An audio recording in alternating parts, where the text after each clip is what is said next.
This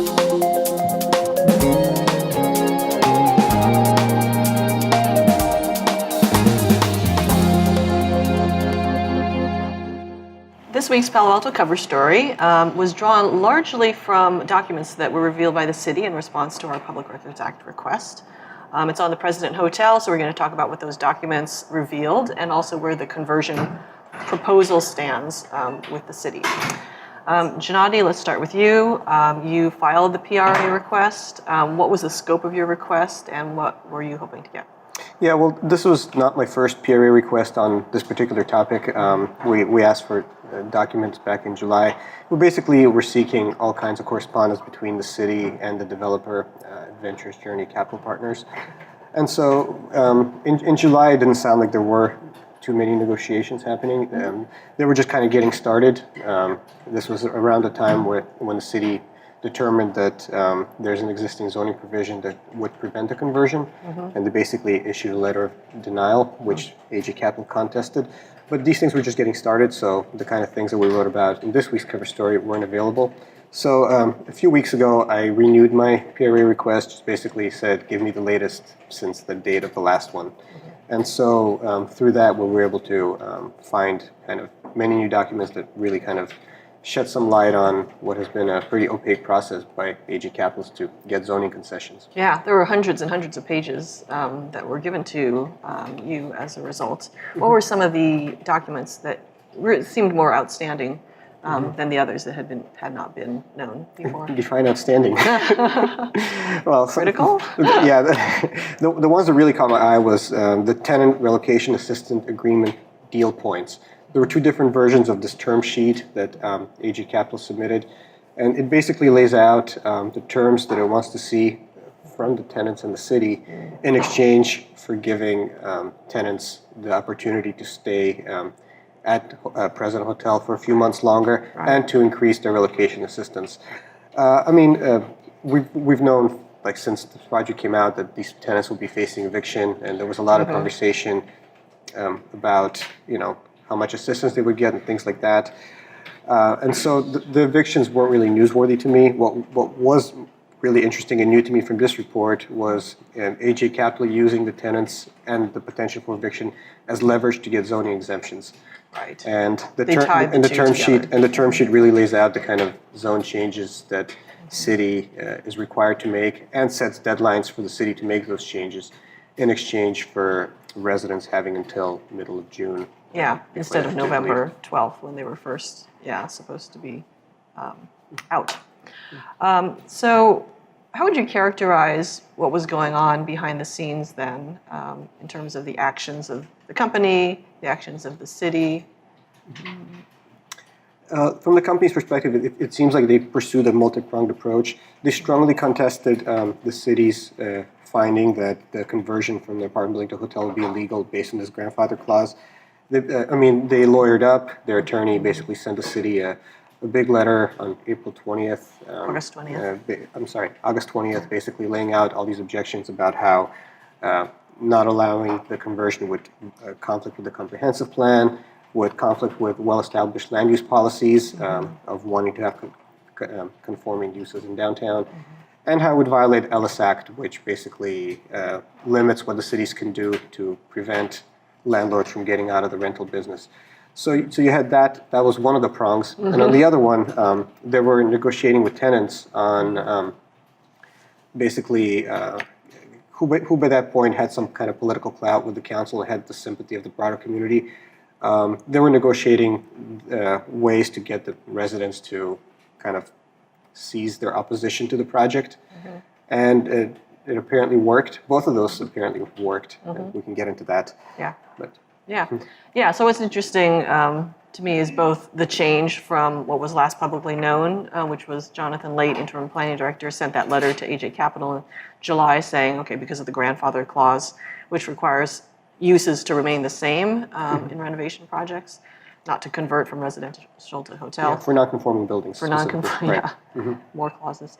So there was that publicly known, and then in August, the protest to the relocation assistance urgency ordinance by the city, and that seems to be like the last thing that that the public was aware of. And now we're 3 months later and have quite a different picture going on. And we also learned that while these negotiations with tenants were happening, one council member kind of got involved to kind of get these things started. I mean, prior to this, I had no idea that the council was in any way involved with AJ Capital's negotiations with the tenants. But Right. From the documents kind of showed us some emails between Tim Franzen from AJ Capital and Councilman Greg Scharf, with whom I spoke to for the story about these connections.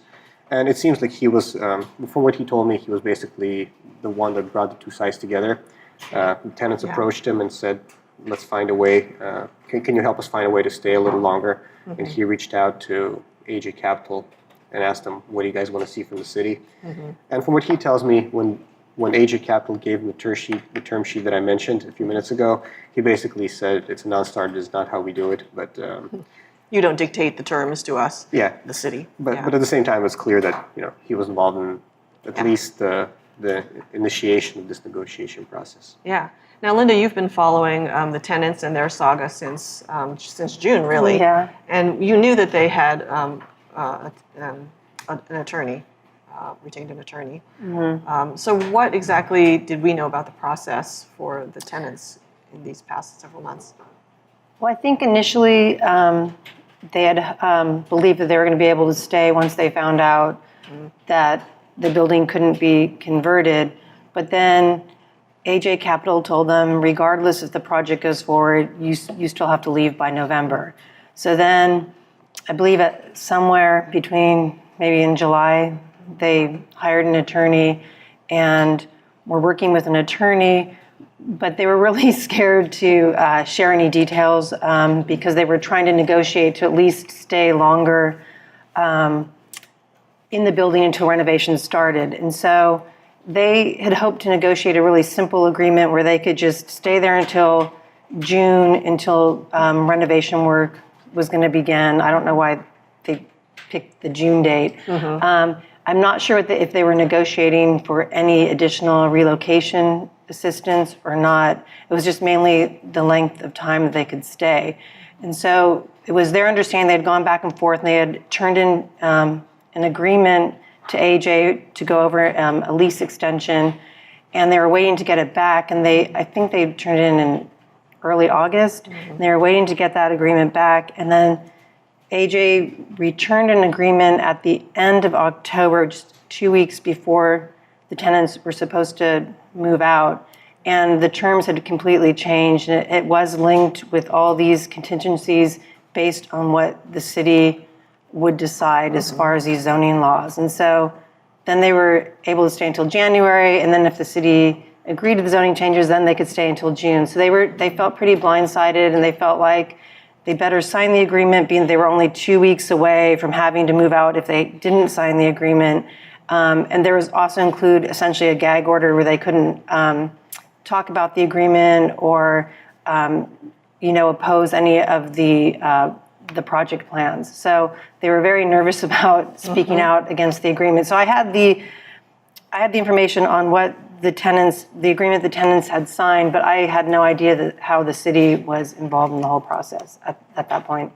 Yeah, what's interesting to me is just to see the effect of this negotiation on the tenants and their communications, because initially they're asking for help, really. I mean, from you, from the public, and they got the help. People were standing up for them in city council meetings and speaking out about how this eviction is going to eliminate 75 apartments. We want this kind of housing in Palo Alto. This is the wrong direction.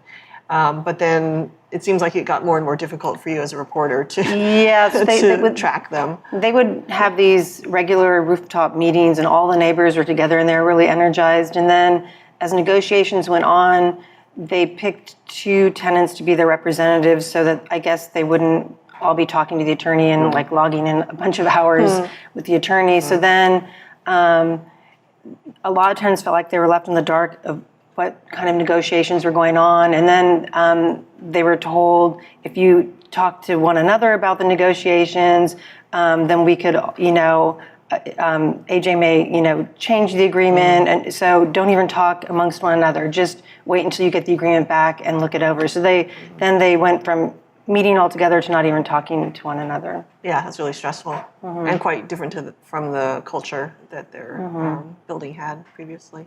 Yeah. So it's interesting what sort of power each group had, because the tenants had the public sympathy, the city has the zoning laws, and AJ Capital has the threat of litigation, which has come up a couple of times. As well as leverage by allowing tenants to stay for as long as it wants to let them stay. Yeah. What was the litigation about, or what potential angle were they taking? Do we know? Well, there were several. There were several points. It was like a 15 or 20 page letter, which I have right here. I can go through it, but the main points. Let's not do point by point. Yeah, the main points that I mentioned earlier was this grandfather facilities clause that's at the heart of the planning director's determination that the hotel is illegal. That clause is inconsistent with other provisions in the city's zoning code, that it runs counter to best land use practices and the city's comprehensive plan. He's basically saying staff has misinterpreted this provision, it shouldn't be here. That's one of the points. There were several others, but that seems to be the one that poses the most kind of immediate threat. Yeah. And that's prompted an instant reaction from the city, which I'm guessing we're going to get to next. Because, yeah, I mean, I think it all goes back to a typo or a cut and paste mistake. Yeah, we can talk about that. Yeah, I think right after the city determined that this conversion is illegal, planning staff and attorneys for AG Capital started to wonder, how did this provision get in the code? Why is it there? Right. It doesn't seem to make sense. Yeah. And by late October, they've had meetings between the attorney and city staff to discuss this ordinance. And by the end of October, early November timeframe, the city pretty much decided we're going to get rid of this provision. And the city determined that the provision is there by mistake. It was an administrative error, or when I spoke to Greg Sharp, he basically said it was a copy and paste mistake. There was another ordinance relating to grandfather uses. They had Not this grandfathered language. facilities, but Yeah, it's like related uses, items. yeah. One has to do with how much density is allowed for particular uses downtown. The other one has to do with what kind of uses are permitted. And so staff inadvertently, during an effort to just do an annual cleanup of the ordinance to kind of eliminate inconsistencies, accidentally cut and paste this in, and it ended up being a huge policy change that nobody was aware of until it came up during Hotel President. Yeah. And so early November, basically both two items show up on the tentative agenda for the City Council's December 3rd meeting. One of them would be the elimination of this ordinance. The other one is the elimination of the downtown-specific cap on non-residential development, which is another huge obstacle for AJ Capital because the city is already kind of close to the cap. I think there's about 19,000 square feet left of this 350,000 square foot cap that until recently was in the comprehensive plan. The AJ building, our President Hotel, is about 50,000 square Right. feet, so that would It not be allowed. It would go over. Yeah. Right. And so the council, back in January 2017, made a pretty controversial move. It was a 5-4 vote to get this thing out of the comp plan, the downtown cap. But that hasn't showed up on the council's agenda since then.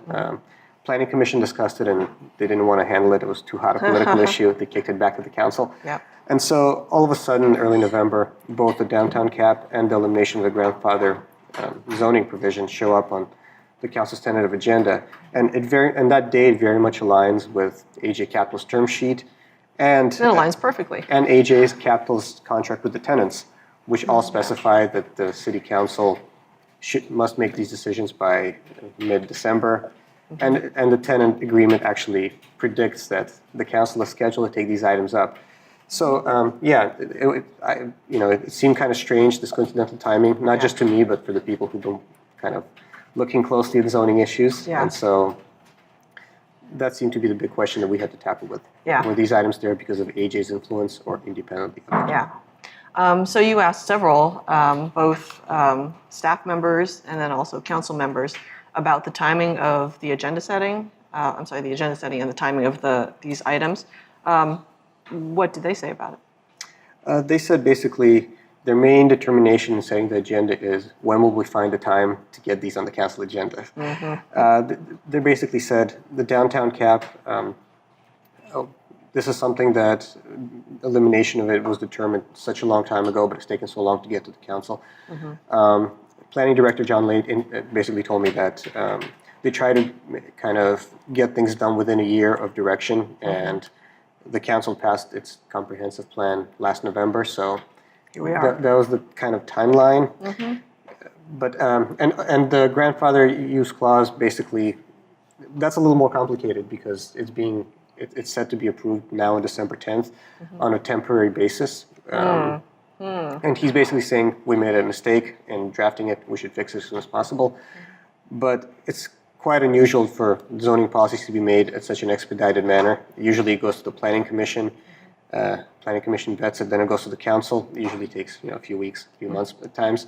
In this case, it's going straight to the council to be approved on a temporary basis, which requires a finding that there's like a public health and wellness or whatever. Welfare, safety issue. Welfare, safety, yeah. Yeah. And only after that, once the change is made, will the planning commission consider a permanent ordinance. So the timing is strange. It did seem plausible that the city would make these changes anyway, but it's hard to believe that the timelines in the AJ agreements had nothing to do with the fact that they were coming in early December, Right. as opposed to any other time. Yeah, if you look at the staff report for the grandfathering facilities clause, and then also the standard of having direction coming out of the comp plan, I mean, both of them on the surface make a lot of sense, and that the staff would want to move on these. It's interesting, though, that just because the grandfathered facility clause was changed, that doesn't necessarily mean that it needs to be changed back. I mean, the council isn't necessarily just going to rubber stamp that. It totally has the opportunity to just keep it in there, I would imagine. It could if it wants to. Yeah, the same thing with the downtown cap. They'd have to make an argument to do that the administrative error, the cut and paste, makes more policy sense than the ordinance otherwise would. Yeah, or that changing conditions in the city require a second look at this. Even though it was an administrative error, you could still say, well, now that we look at, maybe we would have put this in had it not been for the error. It was a fortuitous copy and paste as opposed to possibly. They could. I do think the changing circumstances might be actually more applicable to the downtown cap issue.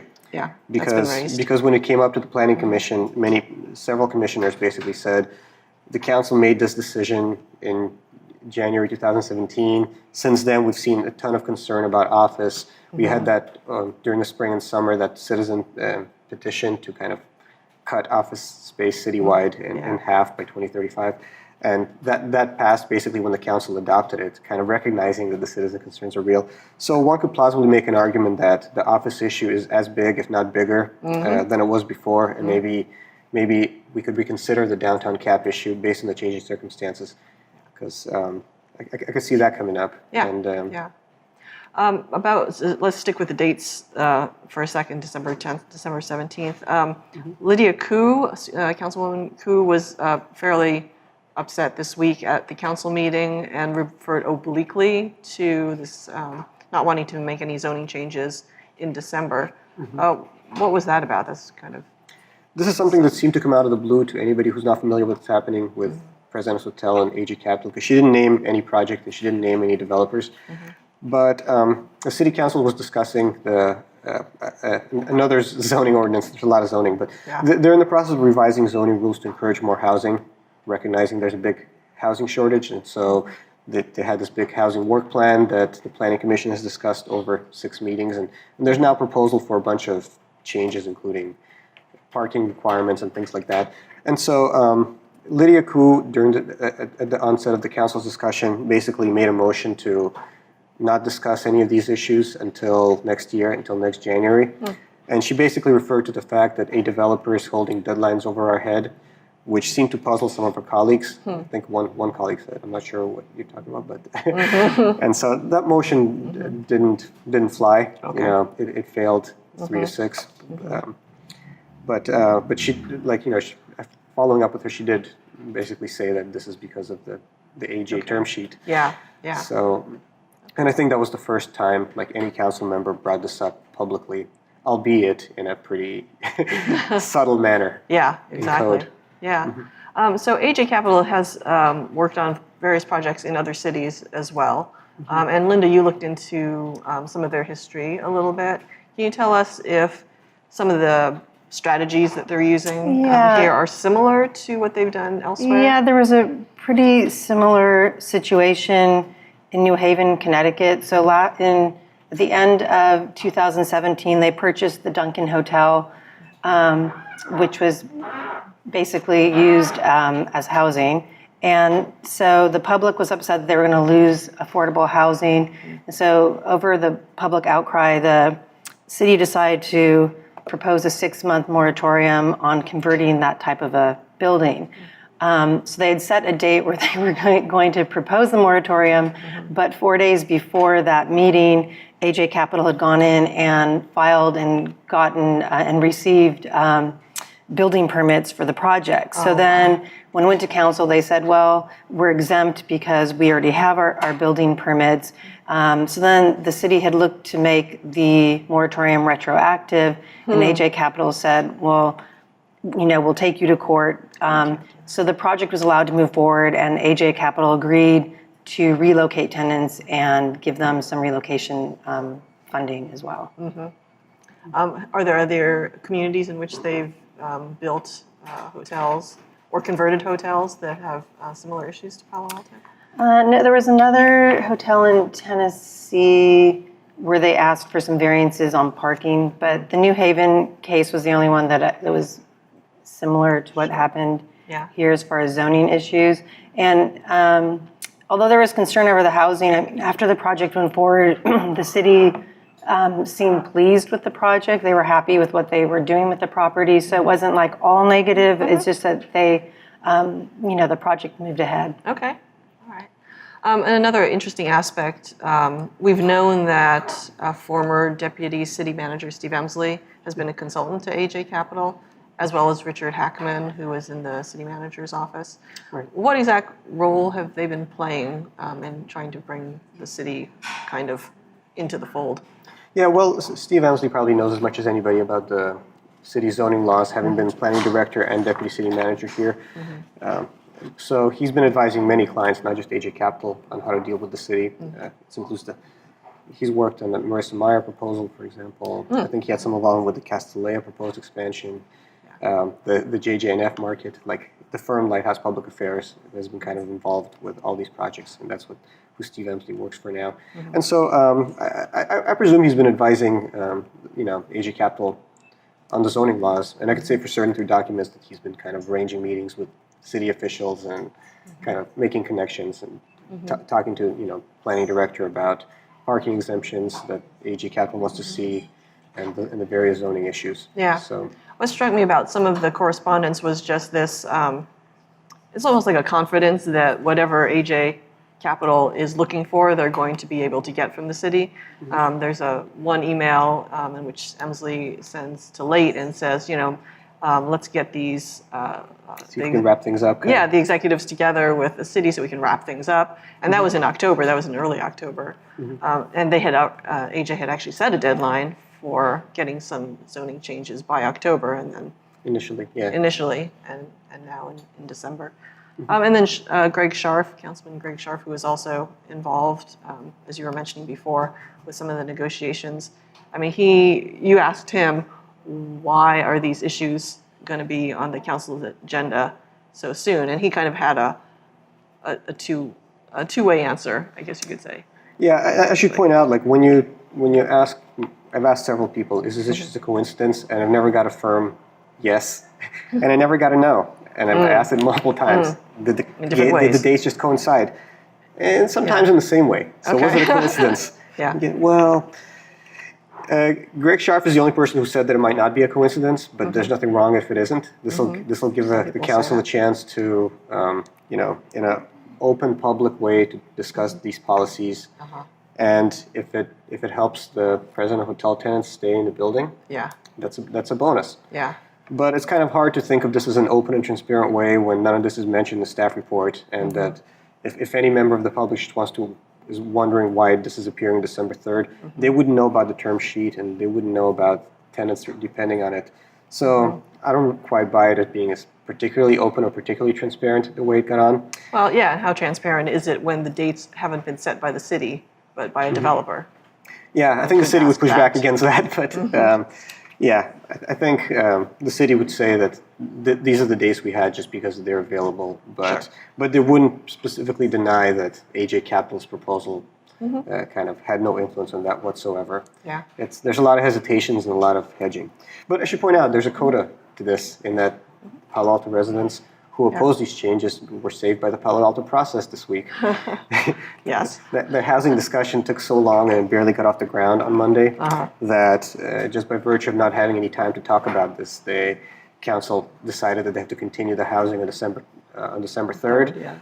So the two zone changes that would have helped AG Capital now are not appearing December 3rd just because of the high level of discussions that housing entails. So right now, the grandfather clause is scheduled for the December 10th meeting, which could still fall within the AG Capital's proposed term sheet deadlines, which we should point out the city never agreed to. They're just term sheets, but they appear to be having some influence. And the downtown cap now might not be able to get on the agenda until next January, in which case we might see a whole new policy discussion with a slightly realigned and a somewhat slimmer council. That's right, 7 members instead of 9. Right. Okay. All right, well, great. Thank you so much for this discussion. I think that wraps us up for our 150th episode Behind the Headlines. We made it. I don't know how. As always, you can follow the news on paloaltoonline.com. Talk about this topic on Town Square, paloaltoonline.com/square. Follow us on social media, which is Facebook, Instagram, and Twitter. If you want to support the webcast, you can hit the subscribe button below or give us a thumbs up. We also have a podcast now. Same content, just in audio. Go to iTunes or Google Play to subscribe or download. We'll see you next week.